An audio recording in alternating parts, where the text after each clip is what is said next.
மக்களே welcome to Sri Manju vlogs. இன்றைக்கி ஒரு பேக்கிங்கோடு தான் நம்ம ஸ்டார்ட் பண்ணியிருக்கிறோம். எங்கே போகிறோன்னா நார்த் கேரளினா ஃப்ரெண்டோட கிரகப்பிரவேசத்துக்காக ரெடி ஆகிட்டு இருக்கிறேன். ரொம்ப க்ளோஸ் ஃப்ரெண்டு. அதுவும் இன்றைக்கி பார்த்திங்கன்னா ரொம்ப ஹெக்டிக்கான நாள் கூட, செம்ம தலைவலி. இப்போல்லாம் தலைவலினாலே டுகு குடு 2 பேருமே டக்குன்னு இந்த மசாஜர் எடுத்துகிட்டு வந்துடுவாங்க. 5 நிமிஷம் எனக்கு மசாஜ் பண்ணி கொடுத்தாலே போதும், அவ்வளோ ரெஃப்ரெஷிங்காக இருக்கும். திங்க் பர்லிங்டனில் தான் இந்த மசாஜர் வாங்கினேன்னு நினைக்கிறேன். அண்ட் நெக்ஸ்ட்டு உங்களுக்கான ஒரு கொஷின், உங்களுக்கு எந்த மாதிரி ட்ராவல் ரொம்ப பிடிக்கும்? பஸ்ஸா, ட்ரெயினா, ஃப்ளைட்டா, காரா? எனக்கு வந்து இந்தியாவில் இருக்கிறப்பெல்லாம் ட்ரெயின் ட்ராவல்னால் எனக்கு ரொம்ப பிடிக்கும். இப்போ நான் அது ரொம்ப மிஸ் பண்ணுறேன் கூட. ஆனால் யூஎஸில் எனக்கு ஸ்ரீதர் கார் ட்ரைவ் பண்ணார்னா எனக்கு அவ்வளோ பிடிக்கும்.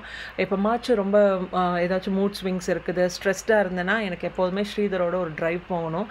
அதுவும் இந்த மாதிரி லாங் ட்ரிப்பெல்லாம் சொல்லவா வேணும். இன்றைக்கி ரொம்ப நல்ல ஜாலியாக இருந்துச்சு. ஏன்னா ஒரு 5 to 6 hours ட்ராவல், நல்ல பீட்சா இதெல்லாம் வாங்கி சாப்பிட்டுக்கிட்டு, நிறைய கதை பேசிக்கிட்டு, நிறைய பாட்டு கேட்டுட்டு, நல்ல ஜாலியாகவே என்ஜாய் பண்ணிட்டு போனோம்.